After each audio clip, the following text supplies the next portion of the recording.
Hi to everyone, welcome to academia classes. मैं Adil Saifi article series में आपका स्वागत करता हूं, जहां पर हम आर्टिकल से रिलेटेड सभी रूल्स को कवर कर रहे हैं। अगर आपने अभी तक एन द से रिलेटेड सभी रूल्स नहीं देखे हैं तो आप जाकर हमारी प्लेलिस्ट में वो सभी वीडियोस देख सकते हैं। चैनल पर अगर नए हैं तो ज़रूर सब्सक्राइब कर लीजिए ताकि हर नई वीडियो की नोटिफिकेशन आपको ऑन टाइम मिलती रहे। आज के सेशन में हम पढ़ेंगे कि आर्टिकल द का प्रयोग कहाँ पर नहीं होता है।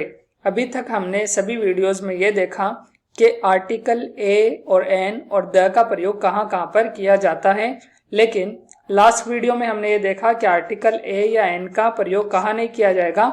आज के सेशन में हम देखेंगे आर्टिकल द का प्रयोग कहाँ पर नहीं किया जाता है। इससे संबंधित हम 5 रूल पढ़ेंगे आज की क्लास में, आज के लेक्चर में। तो बगैर किसी देरी के वीडियो को शुरू करते हैं। आज का हमारा रूल नंबर 1 क्या है? रूल नंबर 1 है article the is not used before languages name. Okay, भाषाओं के नाम से पहले आर्टिकल द का यूज नहीं किया जाता है। स्पोकन में कर लेते हैं, लेकिन स्पोकन में सभी यानी रूल्स को तोड़कर यानी स्पोकन में सब कुछ बोल दिया जाता है। जैसे हम कहते हैं everything is fair in love and war, तो स्पोकन में शायद माना जाता है कि सब कुछ जायज है, आप किसी भी तरीके से बोले, आपकी बात अगर कन्वे हो जाती है तो ठीक होगा। लेकिन जब राइटिंग मोड की बात आती है, एकेडमिक लेवल की बात आती है, तो आपको इन बातों का ख्याल रखना ही होता है कि आप लैंग्वेजेस के जो नाम है उनसे पहले आप आर्टिकल द का यूज नहीं करेंगे। एग्जाम्पल देखिए, English is spoken in England, मतलब इंग्लिश बोली जाती है इंग्लैंड में। अब ये जो स्ट्रक्चर है वो आपको मालूम होना चाहिए कि एक्टिव पैसिव का स्ट्रक्चर है, वर्ब की थर्ड फॉर्म आई है इज एम आर के साथ, मतलब एक्टिव पैसिव का स्ट्रक्चर है। तो इंग्लिश इंग्लैंड में बोली जाती है।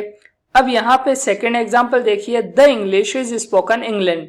बाकी सब ठीक है, लेकिन इंग्लिश जो कि एक लैंग्वेज नेम है उससे पहले यहाँ पर द लगा दिया गया है, तो आपका ये वाला स्ट्रक्चर, ये वाला सेंटेंस क्या हो जाएगा? गलत हो जाएगा। अगला वाक्य देखिए, the people of India speak Hindi, यानी भारत के लोग हिंदी भाषा बोलते हैं। यहाँ पर लैंग्वेज नेम हिंदी है, तो ये यहाँ पर सिर्फ हिंदी वर्ड का यूज किया गया है, तो ये ठीक है। लेकिन अगर आप ये स्ट्रक्चर फॉलो करते हैं, the people of India speak the Hindi, तो यहाँ पर ये आपका गलत वाक्य हो जाएगा। अगला सेंटेंस देखिए, ही नोज हिंदी उर्दू बंगाली, यानी वह हिंदी भाषा, उर्दू भाषा, बंगाली भाषा जानता है। अब यहाँ पर देखिए, he knows the Hindi, the Urdu, the Bengali, तो तीनों लैंग्वेजेस, जो तीनों लैंग्वेजेस हैं उनसे पहले द का यूज किया गया है, तो ये क्या होगा? ये गलत यूज कहलाएगा, ये स्ट्रक्चर ही गलत होगा, इसलिए हमने यहाँ पे रॉन्ग का निशान लगा दिया है। तो आई होप आपको कॉन्सेप्ट समझ में आया होगा। कॉन्सेप्ट सिंपल है कि जो लैंग्वेजेस नेम है उनसे पहले हम आर्टिकल द का यूज नहीं करते हैं आमतौर पर। ओके, लेकिन कहाँ पर किया जाता है? किया तो जाता है, लेकिन कहाँ पर किया जाता है वे नोट के जरिए से हम समझेंगे। नोट में देखिए, नोट क्या है? The plus name of language plus language, it is used in English language. कहने का मतलब क्या हुआ कि द का प्रयोग भाषा के नाम से पहले किया जाता है, लेकिन कहां पर? जब नेम ऑफ लैंग्वेज मतलब भाषा के नाम के तुरंत बाद लैंग्वेज वर्ड का यूज हुआ हो। एग्जाम्पल से आप आई थिंक ये समझ जाएंगे, do you speak the English language. अब यहां पर देखिए, इंग्लिश नेम ऑफ लैंग्वेज हो गया, अब इसके तुरंत बाद फौरन बाद क्या है? लैंग्वेज आए, तो हमने यहाँ पर द का यूज किया है, और ये यूज क्या है? करेक्ट है। Do you speak the English language, do you speak the Hindi language, do you speak the French language. अगर आप इस प्रकार के वाक्य बनाते हैं तो वो वाक्य सही होंगे।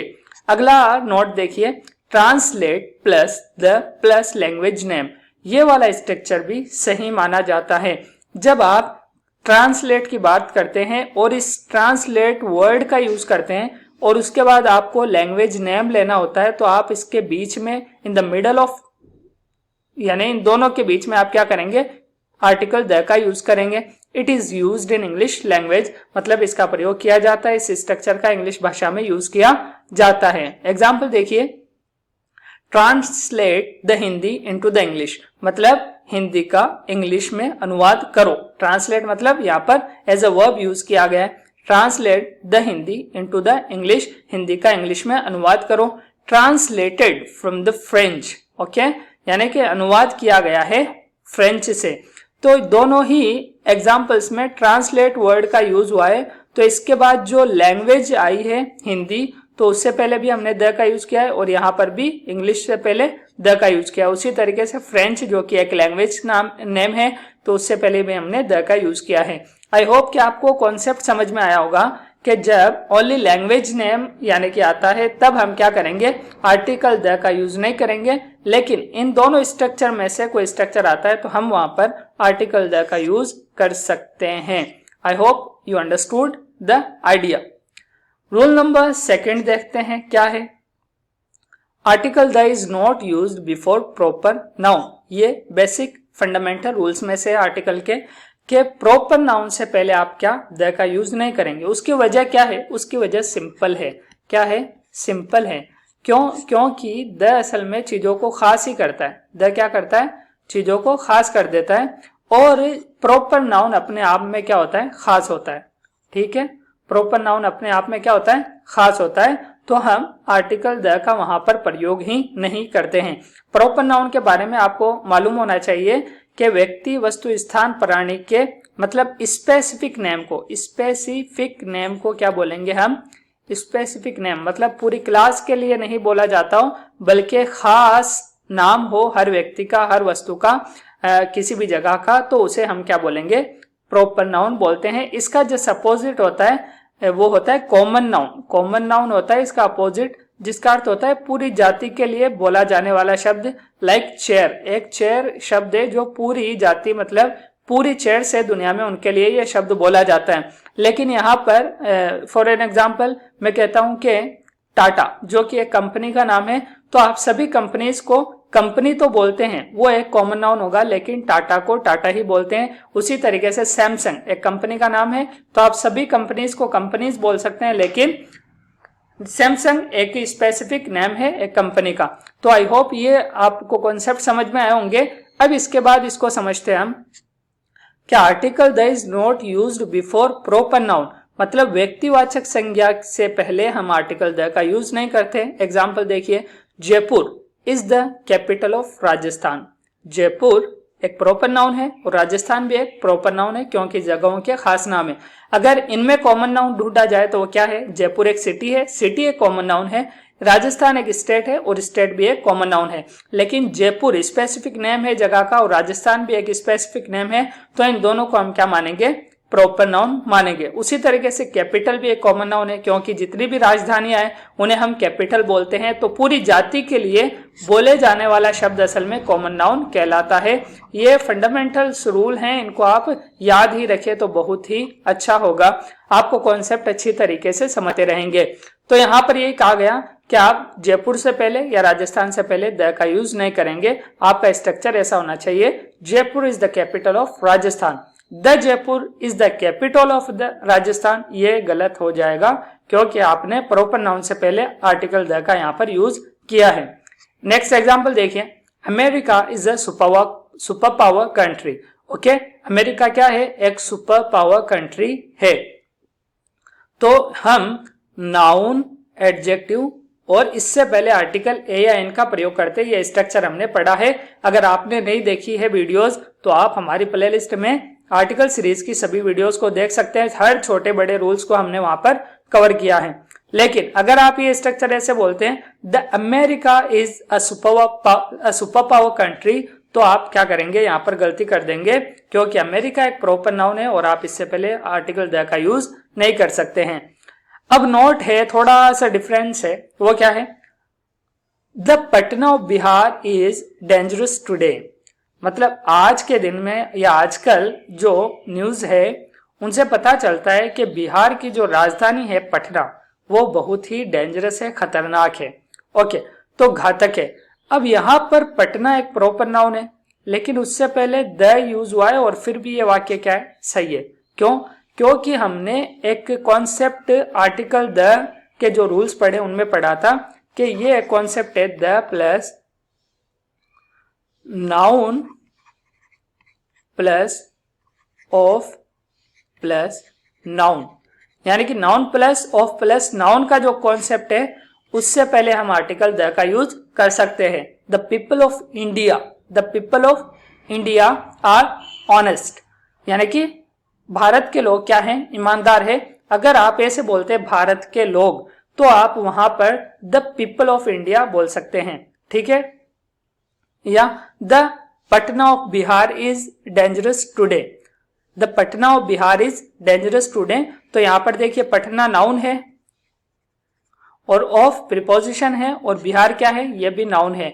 तो noun plus of plus noun, ये वाला स्ट्रक्चर बना। इससे पहले हमने आर्टिकल द का प्रयोग इसीलिए किया है। अगर आप यहां पर द का यूज नहीं करते हैं तो ये आपका गलत वाक्य होगा, ये भी आपको याद रखना है। अगर आप noun plus of plus noun structure का यूज करते हैं तो आपको उससे पहले द का यूज करना ही होगा। तो यह था हमारा रूल नंबर 2।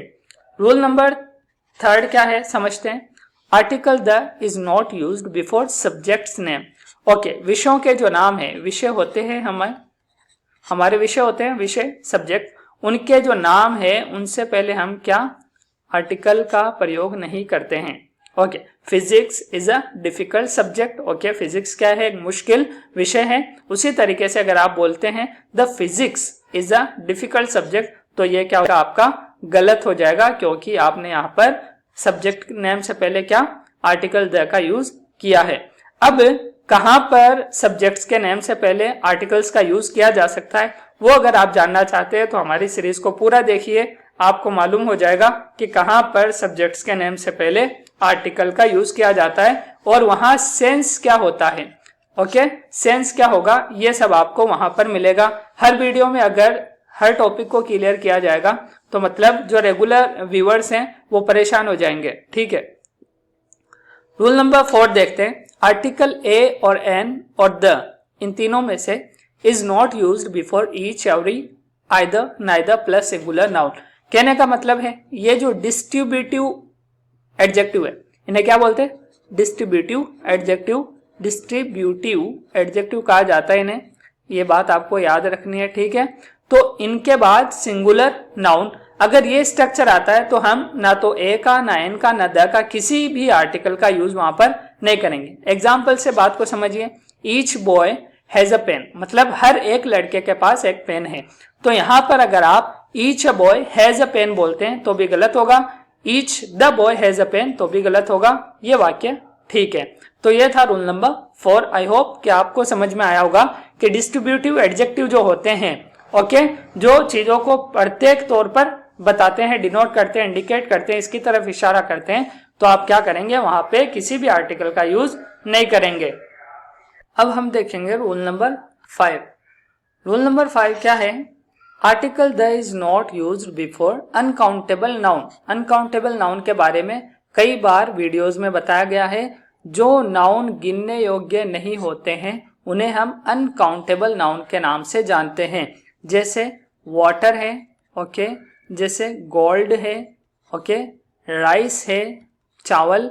तो ये वो यानी कि थिंग्स है, वस्तुएं हैं, चीजें हैं जिन्हें हम गिन नहीं सकते हैं। ओके, इनको तोला जाता है, मापा जाता है, दूसरे मतलब यानी कि यूनिट्स हैं, इनके लिए यूज किए जाते हैं, लेकिन गिनती मतलब गिना नहीं जा सकता, तो हम इन्हें अनकाउंटेबल नाउन बोलते हैं। तो यही बात कही जा रही है कि आर्टिकल द अनकाउंटेबल नाउन से पहले यूज नहीं किए जाते हैं। जैसे गोल्ड, ये सही है प्रयोग, लेकिन द गोल्ड गलत है। ऑनेस्टी, ऑनेस्टी हम बोलते हैं ईमानदारी, ईमानदारी। अब ईमानदारी क्या है, एक क्या है मतलब अनकाउंटेबल थिंग है जिसे आप गिन नहीं सकते हैं। एक एब्स्ट्रैक्ट, एक आइडिया है, फकत एब्स्ट्रैक्ट नाउन हम इसे बोल सकते हैं। तो आप क्या करेंगे, इससे पहले द का यूज नहीं करेंगे, द ऑनेस्टी आप यूज नहीं करेंगे। वाटर एक अनकाउंटेबल नाउन है, तो आप इससे पहले द का यूज नहीं करेंगे। द वाटर क्या हो जाएगा, गलत हो जाएगा। द ऑनेस्टी गलत हो जाएगा, द गोल्ड भी गलत हो जाएगा। लेकिन अगर आप ये यूज करते हैं तो आप देख सकते हैं यहाँ पर honesty is the best policy. ये क्या है, बच्चों को पढ़ाई जाने वाली यानी कि कुछ कहावतें हैं इंग्लिश की, वो बच्चों को याद कराई जाती है। तो वहां पर आप एग्जाम्पल के तौर पे देख सकते हैं, honesty is the best policy. The honesty is the best policy नहीं कहा गया, ईमानदारी सबसे बेहतर नीति है, रणनीति है। Gold is a precious metal, यानी कि सोना ही यानी सबसे कीमती या बहुत कीमती धातु है। तो द गोल्ड नहीं कहा गया बल्कि gold is a precious metal. ये बहुत ही फेमस सेंटेंस है, याद रखना चाहिए। I love truth and wisdom, मुझे सच्चाई और विजडम से प्यार है या प्रेम है, मुझे अच्छा लगता है, यानी नॉलेज, सच्चाई और विजडम। उसी तरीके से आप बोलते हैं he was a man of justice and mercy, यानी कि वो व्यक्ति क्या था, यानी इंसाफ पसंद था, उसको न्याय पसंद था और उसको रहम पसंद था, वो लोगों पर रहम करता था। तो यहां पर आप देख सकते हैं ऑनेस्टी क्या है, अनकाउंटेबल नाउन है। गोल्ड क्या है, अनकाउंटेबल नाउन है। ट्रूथ, विजडम दोनों अनकाउंटेबल नाउन है। जस्टिस, न्याय अनकाउंटेबल नाउन है। मर्सी भी अनकाउंटेबल नाउन है। इसीलिए हमने किसी भी एग्जाम्पल में द का यूज वहां पर नहीं किया है। अगर आप इनमें से अनकाउंटेबल नाउन में से किसी से भी पहले आर्टिकल द का अगर यूज कर लेते हैं तो वो आपका स्ट्रक्चर गलत माना जाएगा, ये बात आपको याद रखनी है। आज के सेशन का लास्ट नोट देख लेते हैं, क्या है नोट है कि अगर स्ट्रक्चर ये हो the gold of Nepal is cheap, मतलब नेपाल का सोना सस्ता है, ठीक है। The water of this well is fresh, इस कुएं का पानी साफ है। The honesty of Mukesh is praiseworthy, मतलब जो मुकेश की क्या है, ईमानदारी है, वो तारीफ करने के काबिल है, प्रशंसनीय है, मतलब उसी की प्रशंसा की जानी चाहिए। The beauty of Rekha is legendary, मतलब रेखा की जो खूबसूरती है वो लेजेंडरी है। The bravery of Ashoka is प्रेजवर्दी, Ashoka की जो बहादुरी है वो क्या है, प्रेजवर्ती है, यानी तारीफ के काबिल है। तो अब आप सभी एग्जाम्पल में कॉमन यानी कि स्ट्रक्चर क्या पाएंगे कि gold of Nepal, water of this well, honesty of Mukesh, beauty of Rekha, bravery of Ashoka. तो ये वही स्ट्रक्चर है जिसका मैंने अभी आपको यानी कि हवाला दिया था लास्ट स्लाइड्स में, कि जब आप क्या करते हैं नाउन प्लस ऑफ प्लस का यूज करते हैं तो वहां पे आप क्या कर सकते हैं, आर्टिकल द का उससे पहले प्रयोग कर सकते हैं। तो उसी का प्रयोग यहाँ पर भी किया गया है। यहाँ पर देखिए गोल्ड नाउन है, वाटर पानी नाउन है, ऑनेस्टी ईमानदारी, यानी कि यहाँ पर किस नाउन के सेंस में यूज किया गया, ब्यूटी खूबसूरती नहीं, यानी कि नाउन के तौर पर यूज किया गया। ब्रेवरी बहादुरी नाउन के तौर पर प्रयोग किया गया है। तो ब्रेव मैन मतलब एक एडजेक्टिव के तौर पर यूज किया जाता है, ब्रेव मैन मतलब बहादुर व्यक्ति, लेकिन ब्रेवरी बहादुरी एज अ नाउन इसका यूज किया गया है। तो आप यहां समझ सकते हैं कि इन एग्जाम्पल्स को सही होने के लिए जो स्ट्रक्चर जरूरी है वो क्या है कि noun plus of plus noun का स्ट्रक्चर हो तो उससे पहले हम आर्टिकल द का प्रयोग कर सकते हैं। आई होप कि इस सेशन में आपको कुछ नया सीखने को मिला होगा। अगर वीडियो पसंद आई है तो लाइक कीजिए, कमेंट्री बॉक्स में कमेंट करके बताइए कि क्या अच्छा लगा और क्या कमी रही वीडियो में, ताकि हमारी वीडियो को हम इम्प्रूव कर सकें। ओके, दोस्तों के साथ शेयर करना ना भूलिएगा और अगर चैनल पर नए हैं तो सब्सक्राइब जरूर कीजिए और अगली वीडियो में हम फिर मिलेंगे, तब तक के लिए अलविदा।